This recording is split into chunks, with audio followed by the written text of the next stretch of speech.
The ZIP CPU.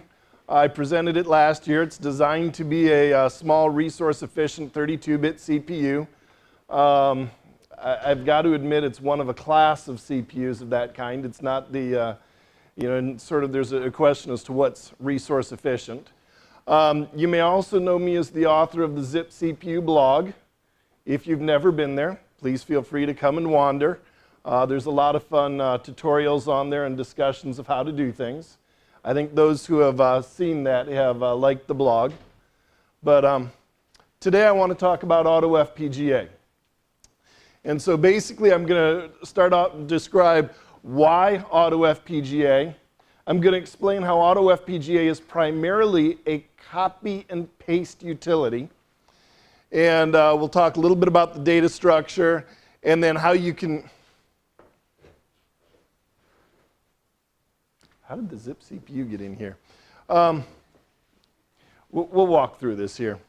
So basically, after building several different designs, you really quickly discover, it feels like a design is always a bus master and a whole bunch of slaves on a design. And so after you built your first design, see, here was my first design. You can see in blue, I realize the text is kind of hard to read. Don't worry about that. These are just components on the blue bus. And the idea in the blue is, this is where I did my new work. So this being one of my first designs, everything's in blue. You come to the second design, and so here I've got a debugging bus, I call it, a way to get into the system. ZIP CPU, it's got its own little bus there. The two come together, and they access the bus again. Now I've got a little bit more in black, so I've got more reuse, but this bus is being redesigned. Come to the third design, you've got more reuse, but I'm still stuck redesigning the bus interconnect, what address goes where, what interrupts go where. Here's another design for the Digilent Arty. Again, you see in the blue, I'm still redesigning the bus. This can take several days to get a new platform up and running with something, even though I've got a lot of reuse going on. Finally, when I got to a Nexys video board, I said, I've had enough of this. I just keep rebuilding the wheel, rebuilding the wheel, rebuilding the wheel. Wouldn't it be nice to say, I've got a fairly defined structure. Let's just build something that matches the structure. You'll notice every one of these horizontal lines is a different bus within the system. So you've got multiple buses. You've got buses that are parts of other buses. You've got this hierarchical tree of buses going on. And the kicker for me was when it came to this video part, where now I've got a video encoder and a video decoder, and one of them wants to write to memory and one of them wants to read from memory. They both want a 128-bit memory interface. They want a memory interface at a different speed from the one that the CPU is using. And boy, I don't want to rebuild the same wheel again. So lots of reuse by the end of that, but I'm still rebuilding the bus every single time. Putting the components together is a lot of work. And I discovered as I built AutoFPGA, because of all this work to put the whole bus together, you didn't do anything ad hoc. It was just too painful. But once you start building a capability where you can start adding little ad hoc things into your design, oh, well, let's try this and see what's going on. Oh, let's try this and see what's going on. Boy, it gets so easy to try things out and to build things and test things, do something else. But you got to get to where that bus, if I want to add a capability to the bus, take it back off, that's got to all be taken care of for you. So the interconnect, new address assignment, you've got to tell the monitor program, your debugging facility, where these new addresses are. What if you want to change the block RAM? What if you want to put more block RAM to a scope, less block RAM to the CPU?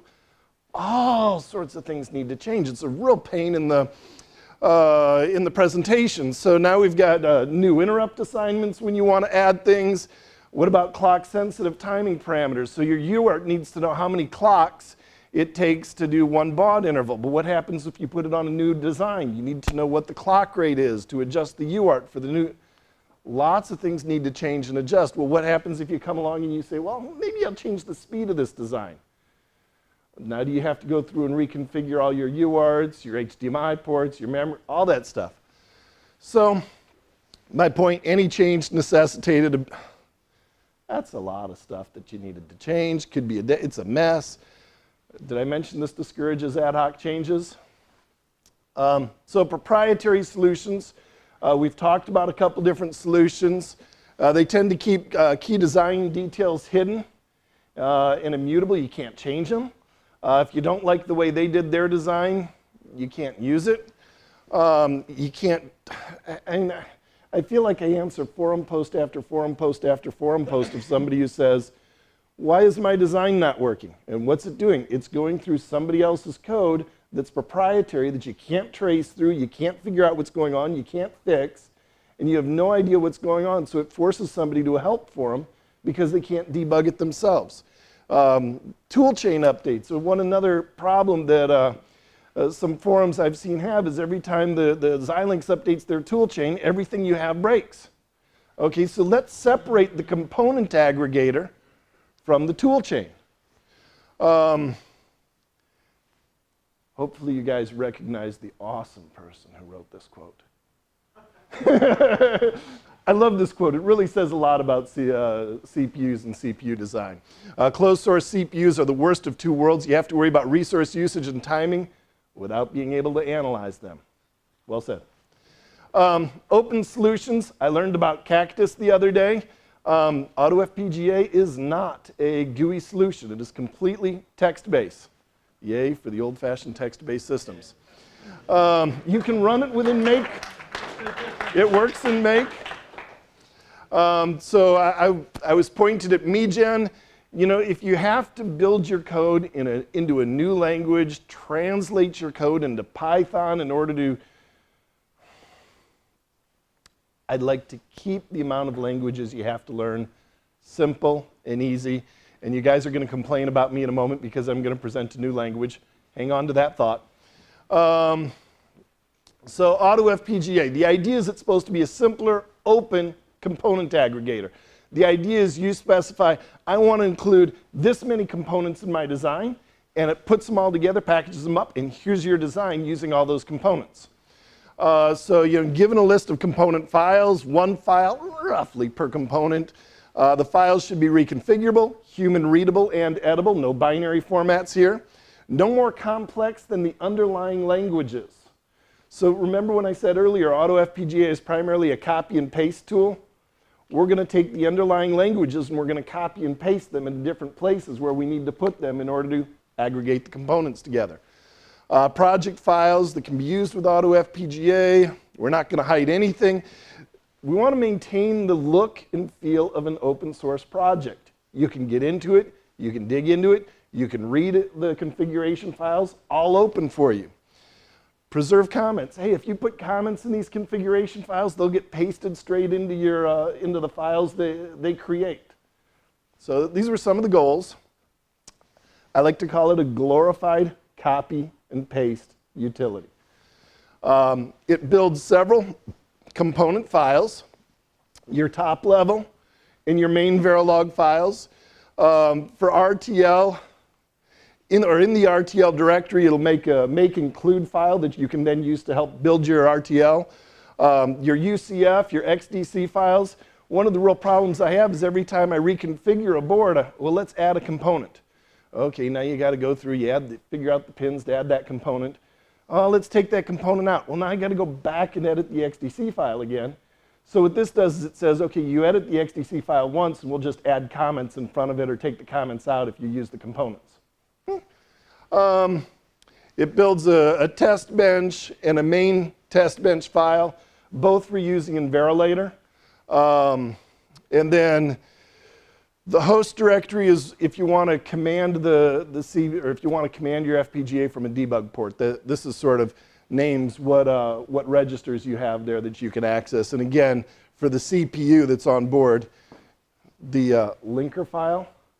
You know, one of the annoying things, let's just change the block RAM on my board. Now you've got to go back and reconfigure your linker script as to where all the RAM is on the board. And the number of things you have to sit there and change every time you make a small reconfiguration it's many files. why not put everything in one place, make the change once, and it all gets propagated to the files it needs to be. Okay, so let's talk about the format of the AutoFPGA config file. Everything is based on a key with an @ sign in front of it equals a value. Values are either strings or integer expressions. They can take multiple lines, and they're ended either by the end of the file or by the next key. It's real simple. @ key name equals value follows. They are hierarchical, so you can have a clock with a frequency associated with it, a clock with a wire associated with it, the name of the clock, and so forth.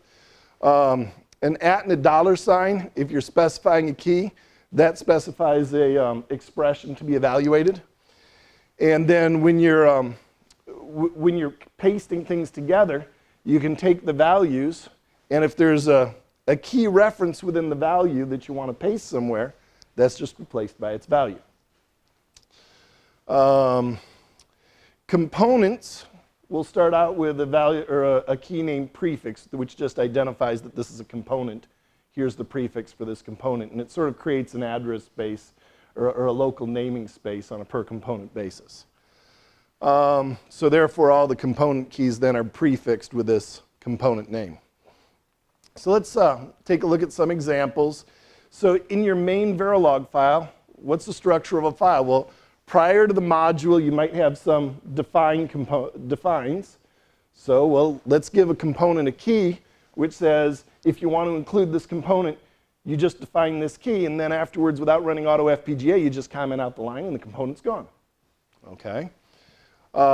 External port list for that main.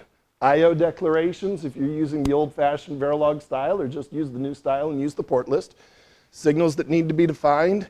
Logic that needs to be inserted. So all definitions then, when it does its cut, copy, and paste, it stuffs all the definitions right after the main module, and then each component gets their own logic, which is also inserted in the main module, but after all the signal definitions. So you have to put these things in the right order. Currently, there's AutoFPGA Wishbone interconnect logic. We can change that for other interconnects if anyone's interested. So here's an example. You want to put some buttons in your, add a button presser or something into your design. You'll say, here's a component, we're going to call it buttons. It has one address to assign on the Wishbone bus.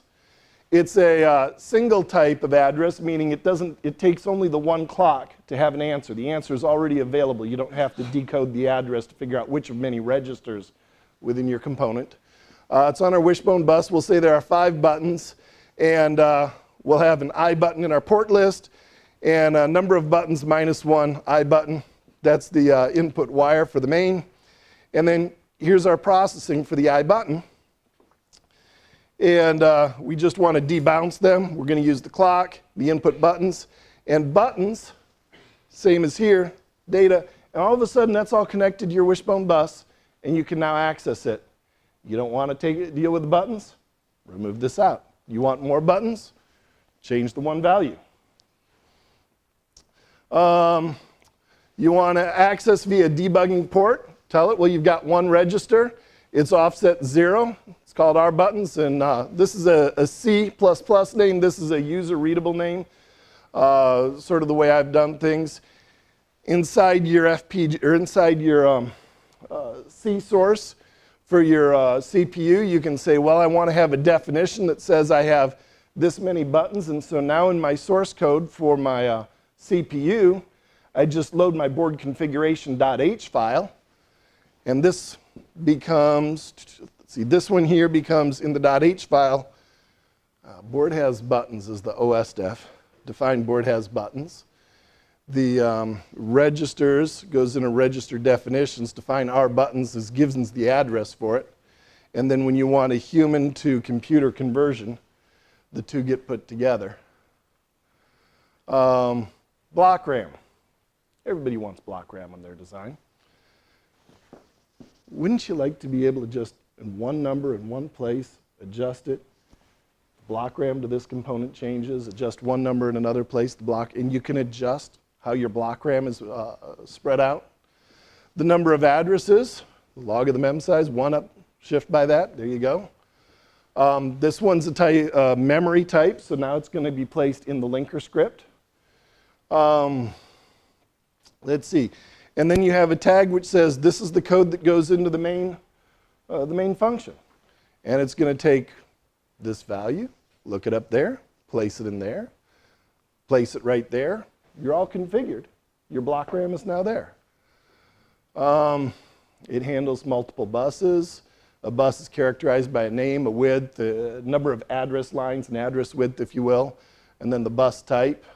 I currently only support Wishbone B4 pipeline. It's because it's what I use. It's not really difficult to change. Code's written in C++, new class, off you go.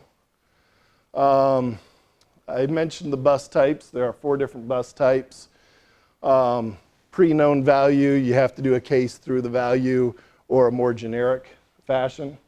It just simplifies the bus decoding. It turned out that every time I was building a peripheral, it was one of these types. So if you say it's just a single type, that makes the decoding easier.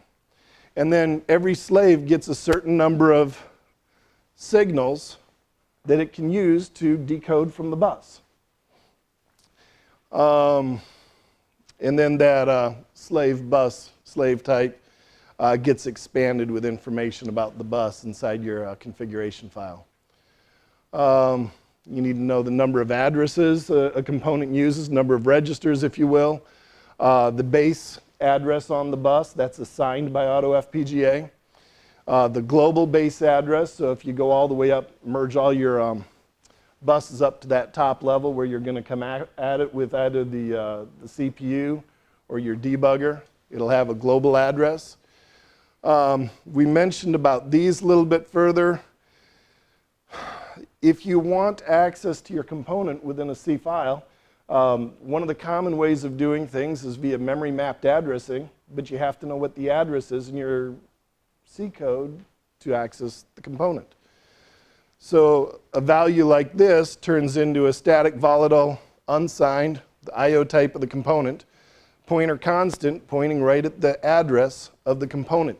That's all taken care of automatically, if you will, by adding these lines into your component. It can handle multiple bus masters. Each bus master gets some predefined wires to use, as well as return lines defined. AutoFPGA handles the interconnect for putting things together. So you can, again, build that bus. Remember that bus that I was talking about? Every single time I was building a design, I'm always building the same sort of bus. Interrupts. What is an interrupt? It's just a group of wires going into an interrupt controller. But you need to assign interrupts to interrupt controllers, give them a position in this wire group. And what happens if you want to add something to an interrupt controller, add it to another interrupt? It's nice to be able to just automatically put wires on a bus from various different components, aggregate them together for your interrupt controller, and then he can handle it. So if you have a prefix tag, programmable interrupt controller bus tag, and then how many wires are on the bus, that creates a description of an interrupt vector wire, if you will. And then inside your components, you can say I have an interrupt, it's named X, and here's the name of the wire in my component that describes that interrupt, and I want it connected to this interrupt controller, and the interrupt is connections made. You can, in this case, you can give it an ID. You can't do that with addresses, but you can say these are predefined interrupt IDs, and it'll go and work around them to place all the interrupts that don't have IDs. Let's see. Here's an example. If you want a UART, and here's the wire coming out of your component. Here's the programmable interrupt controller you want it connected to. Same thing you can do with a flash. And then inside your C code, you can say, I've got an interrupt, which is a UART RX interrupt, and it's connected to the syspic, and here's the ID of that interrupt. And this is just copied and pasted into your C code. And you just fill in the value with the value that AutoFPGA gives you, however you want to define your interrupts in your C code. Clock support. Currently clocks have 3 components: a name, a frequency, and not shown here is a wire, as in which wire actually contains the clock. But what this allows you to do is it allows you to reason about the clock frequency, and maybe in your UART you have a predefined baud rate that you want to start out with automatically, a little bit of integer math, and you can change the frequency, and everything that's dependent upon it follows. Simulation support. So one of the things that I really like, I love Verilator. I've used Verilator for just about everything I've done. It's one of the reasons why I'm a strong believer in open source hardware, because if I can't compile your stuff for Verilator, I can't use it very well. But one of the cores I have is a UART simulator that forwards a UART to a TCP IP address or to a file pipe ID. What do you have to do? If you want to include this UART, you have to say, well, the simulator is going to use my clock. Inside the Verilator simulator code, I need to include the information about my UART. And see, this is just copying this information and pasting it. The UART sim is the name of the class that handles the simulation for me. To initialize this, this then gets copied and pasted into the test bench code. Anytime there's a clock tick, I want you to copy this into the test bench code, and now it's automatically going to forward my serial port to a TCP IP address, or in this case, because it's 0, it's going to forward it to standard in and standard out, and you can use your serial port just as though it was a serial port.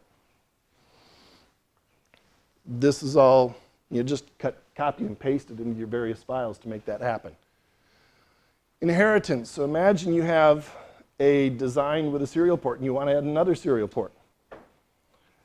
So this is the idea of include file. You just include the first serial port, and then you override anything that needs to be overridden, and you have a new serial port. So I have an example here. In order to override things, you need to make them values from keys. So we have, you can, the prefix goes in front of the bus outputs. The bus inputs are just based on the bus you're using, with one that tells you that this is the port I'm using. And all of a sudden, all of these things, if you just change the prefix, all this inserted code becomes for another serial port. You can change the clock. Let's see. The inheritance example goes through, at this point you've got another serial port up and running.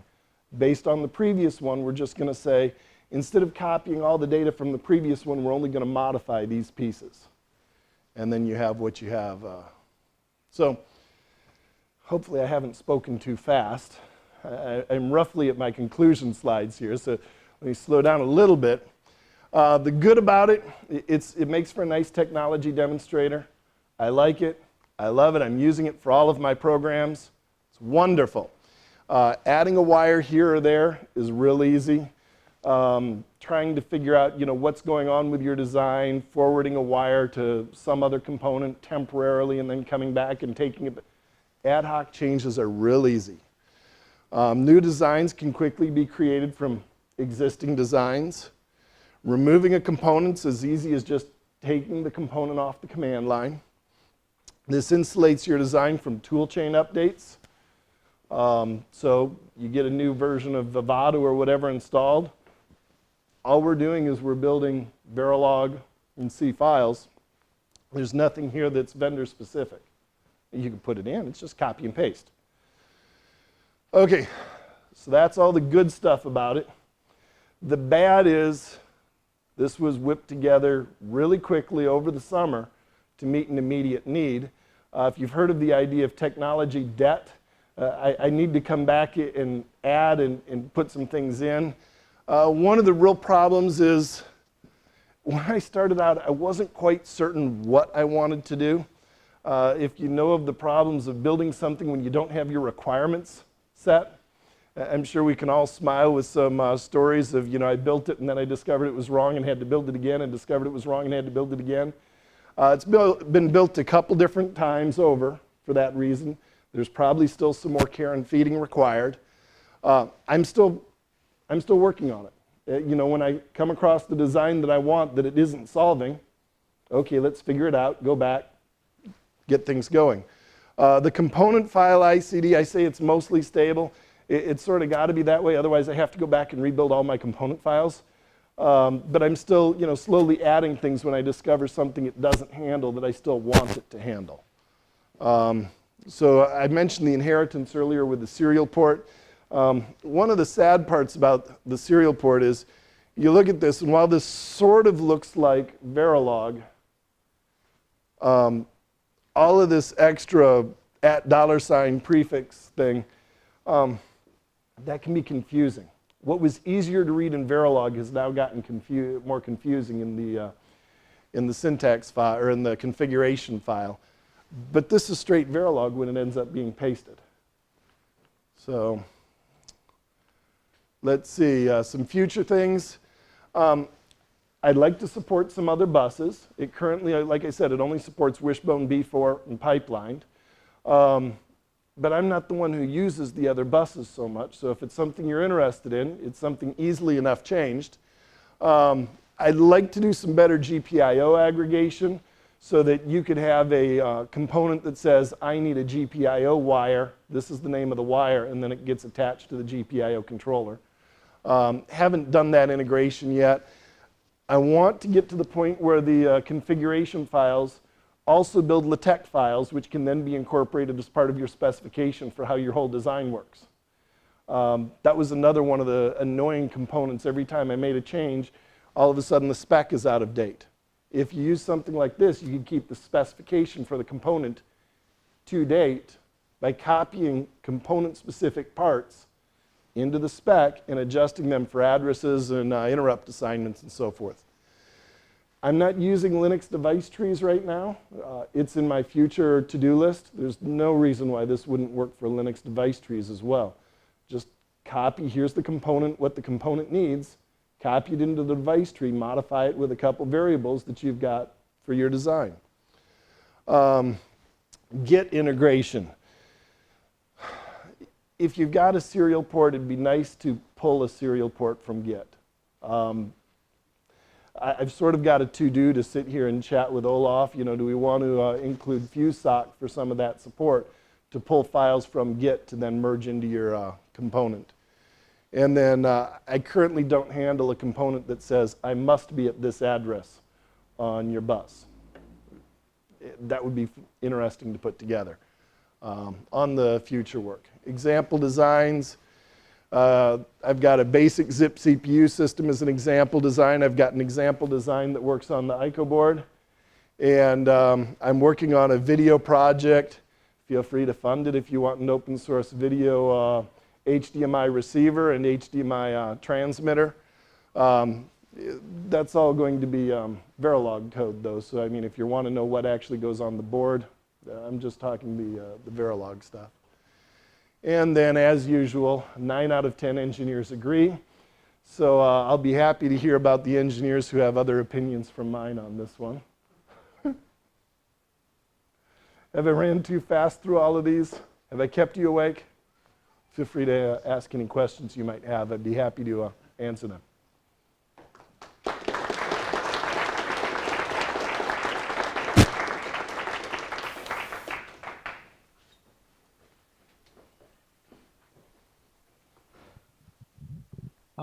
You said about the interconnect. Is that a non-blocking interconnect, or do you have to provide it yourself? The AutoFPGA builds an interconnect for all of these components. So it hooks the masters to the slaves, assigns addresses to the slaves, provides the address decoding, aggregates the responses from the slaves, and returns them back to the master. That's all done as part of AutoFPGA.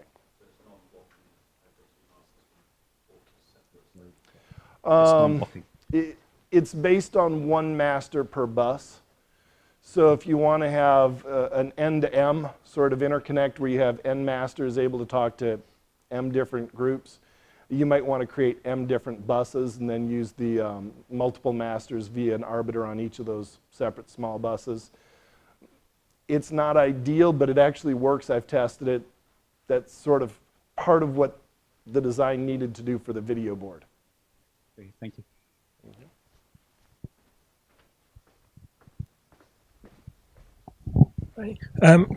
Does it cache addresses from run to run? Because so obviously if it's generating the simulator stuff, that's fine each time if it's random.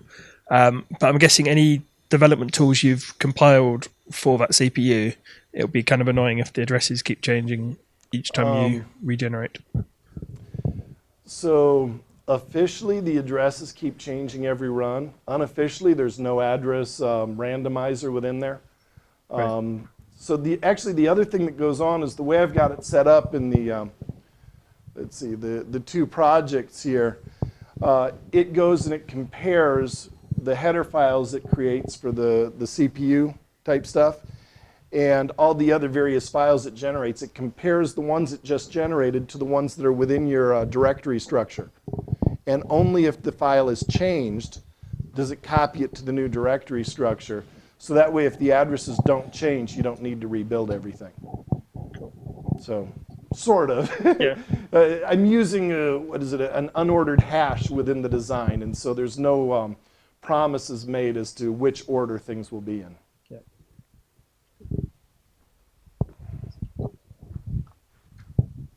Hi there.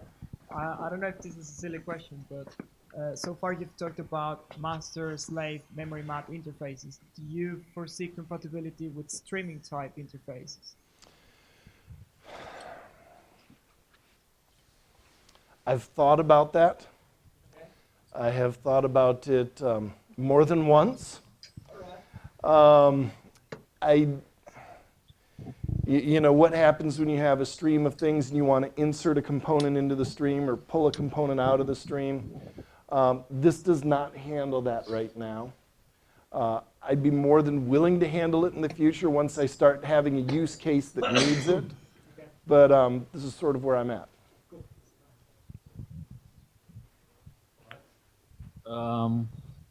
Somehow it looks like this tool generates code. Yes. Right? Okay, at least that I understood. So how is this going to integrate with FuseSock? Since FuseSock is open source, this tool is open source, and it's clearly that somehow the files that you generate will have to be compiled and included in the dependency tree.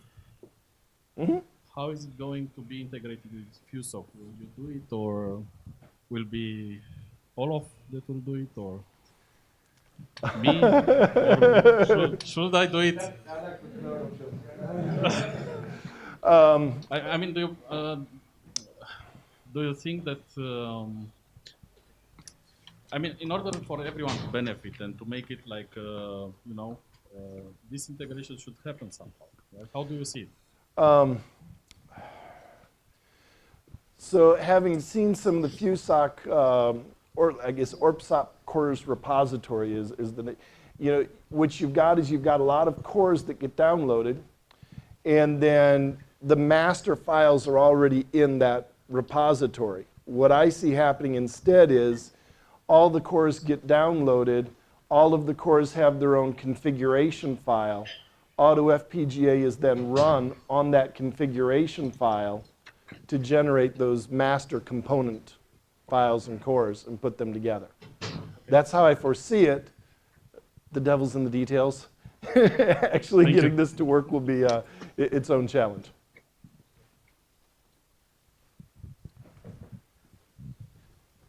So I noticed, so you generate the top level files for a project. Is it also possible to just like generate the bus on its own and then being able to instantiate it as a component within a different top level? Or is it really meant to be like the top level wrapper? It's a copy-paste utility. What you do with it is sort of what you do with it. The top-level wrapper is separate from the main wrapper, and the distinction I make between the two of them is the main wrapper is something I can run Verilator on. Yeah. The top-level wrapper may reference vendor-specific components, tools, tri-state, bus sorts of things that I can't run Verilator on very well. You could turn around and take this main component, though, that this generates and use it as a module of its own right in your design. Yeah. Nothing keeping you from doing that. It's just copy and paste primarily into various different places. Great, thanks.